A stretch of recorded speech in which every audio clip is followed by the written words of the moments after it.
Sir, നമ്മളുടെ ഇപ്പോഴത്തെ സമൂഹത്തിൽ കണ്ടുവരുന്ന വളരെ കോമൺ ആയിട്ട്, ഇപ്പം ഞങ്ങളുടെ സമയത്ത് ഞാൻ എപ്പോഴും അത് പറയുന്നതിന്റെ ഒരു വലിയ ഡിഫറൻസ് ഉള്ളത് കൊണ്ടാണ്, വളരെ റെയർ ആയിട്ട് നടന്നിരുന്നതും എന്നാൽ ഇപ്പൊ വളരെ കോമൺ ആയിട്ട് നടക്കുന്ന ഒരു സംഗതിയാണ് ഈ ഡൈവോഴ്സ് എന്ന് പറയുന്നത്. വളരെ കോമൺ ആയിട്ട് ഇപ്പൊ അതൊരു സാധാരണ സംഭവമാണ് എന്ന് പറഞ്ഞുകൊണ്ട് രണ്ടുപേരും കൂടി മ്യൂച്വൽ ഡൈവോഴ്സിന് കൊടുക്കുകയും കൈപിടിച്ച് പിരിയുകയും ഹാപ്പി ആയിട്ട് പിരിയുകയും ചെയ്യുന്നൊരു, കേക്ക് മുറിക്കുകയും ചെയ്യുന്നൊരു സിറ്റുവേഷനാണ്. അതിനെ ഇപ്പോഴത്തെ കുട്ടികൾ, അപ്പം നമ്മളുടെ ഒരു പ്രായത്തിൽ ആ ഡൈവോഴ്സ് നടന്നിരുന്ന ആ വീട്ടിലെ കുട്ടികൾ ഒരുപാട് സഫർ ചെയ്തിരുന്നു, അല്ലെങ്കിൽ അവർക്ക് അവരുടെ വളർച്ചയിൽ ഒരുപാട് ബുദ്ധിമുട്ടുകൾ ഉണ്ടാക്കിയിരുന്നു എന്നുള്ളതാണ്. പക്ഷേ ഇപ്പോഴത്തെ ജെൻസി കുട്ടികൾ അത് അവർ അക്സെപ്റ്റ് ചെയ്യുകയും അതുമായിട്ട് മുന്നോട്ട് പോകാൻ തയ്യാറാവുകയും ചെയ്യുന്ന ഒരു സിറ്റുവേഷനാണ്. കാര്യം ഇപ്പൊ ഈ അടുത്ത് കണ്ടു, കുട്ടികൾ തന്നെ അവരുടെ പാരന്റ്സിന്റെ വിവാഹം നടത്തി കൊടുക്കുന്ന ഒരു സിറ്റുവേഷൻ. അപ്പൊ ആ രീതിയിലേക്കൊക്കെ മാറുന്ന ഒരു വലിയ ചേഞ്ച് ആയിട്ടാണ് എനിക്ക് തോന്നുന്നത്. പക്ഷേ സാറിന് അതിനെ കുറിച്ച് എന്താണ് പറയാനുള്ളത്?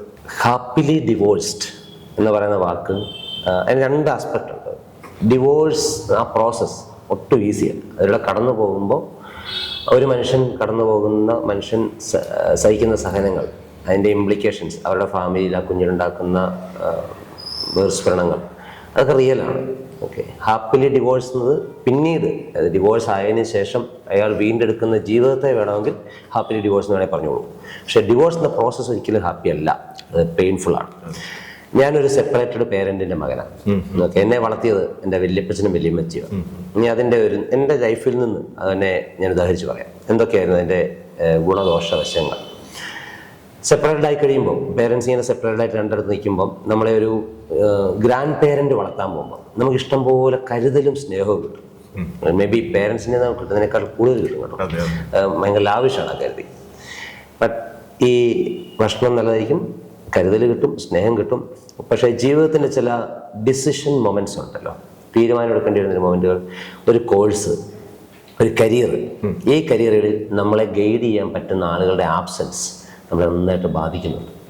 അത് വലിയ പ്രശ്നം തന്നെയാണ്. എൻ്റെ ലൈഫിലെ ഒരു ഉദാഹരണം ഞാൻ പറയാം. ആ കാലഘട്ടം, ഇൻ്റർനെറ്റ് ഇത്രയും കോമൺ അല്ലാത്തൊരു കാലഘട്ടത്തിലെ മനസ്സിലാക്കിയത് കേൾക്കണം. ഞാൻ ഡിഗ്രി കഴിഞ്ഞ് BSc ഫിസിക്സ് കഴിഞ്ഞ് MBA കഴിഞ്ഞ് ഞാൻ നിൽക്കുന്ന സമയത്ത് എന്ത് ചെയ്യണം, അടുത്ത സ്റ്റെപ്പ് എന്തെന്നുള്ളതിനെ പറ്റി അന്ന് ഈ കരിയർ പ്ലാനിങ്ങും പരിപാടിയൊന്നും ഇല്ല. അപ്പോൾ എന്ത് ചെയ്യണം എന്നുള്ള ആലോചന നിന്നപ്പം എൻ്റെ വല്യപ്പച്ചൻ വല്യമ്മച്ചൻ എൻ്റെ മുമ്പ് വെച്ചൊരു സൊല്യൂഷൻ ഇതായിരുന്നു. ഞങ്ങളുടെ വീടിനടുത്ത് ഹോളോ ബ്രിക്സ് ഉണ്ടാക്കുന്ന ഒരു ഫാക്ടറി ഉണ്ടായിരുന്നു. അവിടെ കണക്കെഴുതാൻ ആളെ വേണം, ഒരു ഓപ്ഷൻ അതായിരുന്നു. രണ്ടാമത്തേത് അവിടെ ഒരു ബസ്സുണ്ടായിരുന്നു. ആ ബസ്സിൽ തൽക്കാലം ഇങ്ങനെ ഒന്ന് പോകും.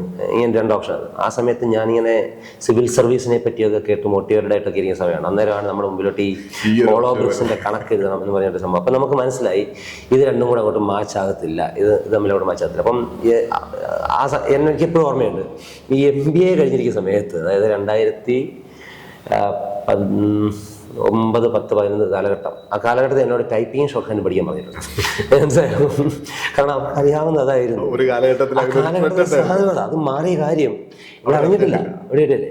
അപ്പൊ നമുക്ക് ഒരു ഘട്ടത്തിൽ നമ്മൾ അതിൽ നിന്നിട്ട് തനിയെ രക്ഷപ്പെടുക എന്നൊരവസ്ഥയിലോട്ട് അവിടെ എത്തുന്നുണ്ട്. അവിടെ ലോൺലിനെസ് ഉണ്ട്, അവിടെ ഒരു എലോൺ ഫൈറ്റ് ഉണ്ട്, കേട്ടില്ലേ. അത് ഇറ്റ്സ് ഹാർഡ്. ഇപ്പം ഡിവോഴ്സിൻ്റെ ഇതിൻ്റെ ആഫ്റ്റർ എഫക്റ്റ് കുട്ടികൾക്കുണ്ടോ എന്ന് ചോദിച്ചാൽ ഉറപ്പായിട്ടും ആ കുഞ്ഞുങ്ങൾക്ക് അതിൻ്റെ ആഫ്റ്റർ എഫക്ട്സ് ഉണ്ട്. ആ കടന്നു പോകുന്ന സമയത്ത് പേരൻസ് ഉണ്ടാകുന്ന ഇമോഷണൽ വേരിയേഷൻസ് ഈ കുഞ്ഞിനെ ബാധിക്കുന്നുണ്ട്.